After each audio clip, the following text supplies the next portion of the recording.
قومی سلامتی کمیٹی نے ملک میں دہشت گردی کے خلاف آپریشن جاری رکھنے اور اسے مزید تیز کرنے پر اتفاق کرتے ہوئے کہا ہے کہ ملک کی اندرونی اور بیرونی سلامتی پر کوئی سمجھوتہ نہیں کیا جائے گا۔ قومی سلامتی کمیٹی کی اہم اور طویل بیٹھک وزیر اعظم شہباز شریف کی زیر صدارت قومی سلامتی کمیٹی کے اجلاس میں chairman joint chief of staff committee سمیت تینوں مسلح افواج کے سربراہان، وزیر دفاع، خزانہ، خارجہ، داخلہ اور وزیر اطلاعات شریک ہوئے۔ D G I S I, D G I B, D G M I اور ڈی جی ایم او سمیت دیگر عسکری اور سویلین حکام بھی اجلاس کا حصہ رہے۔ اجلاس میں کمیٹی ممبران اور چاروں وزرائے اعلیٰ بھی خصوصی طور پر شریک ہوئے۔ اون شرازی ہمارے ساتھ براہ راست موجود ہیں۔ اون تفصیلات سے آگاہ کیجیے گا اجلاس کے حوالے سے۔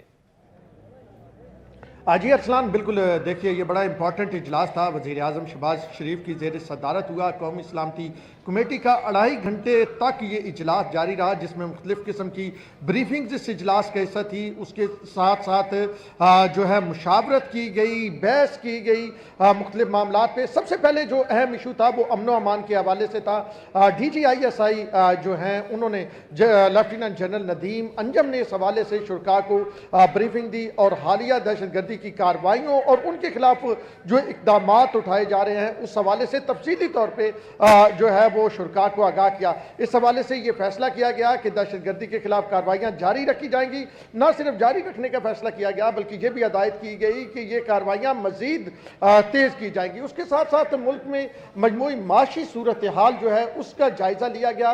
وزیر خزانہ جو اسحاق ڈار ہیں انہوں نے ان تمام معاملات پر ابھی معاشی اسسٹنس جو ہے، جو ڈالر کی صورتحال ہے، ان تمام معاملات پر ذرائع یہ بتا رہے ہیں کہ شرکاء کو بریفنگ دی۔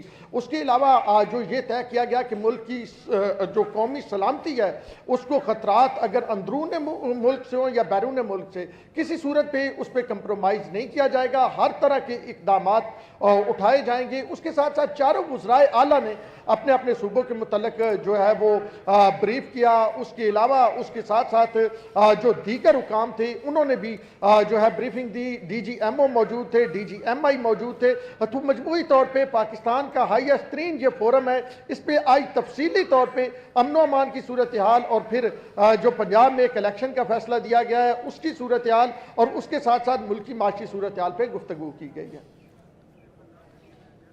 بہت شکریہ اون شرازی، تفصیلات سے آگاہ کر رہے تھے۔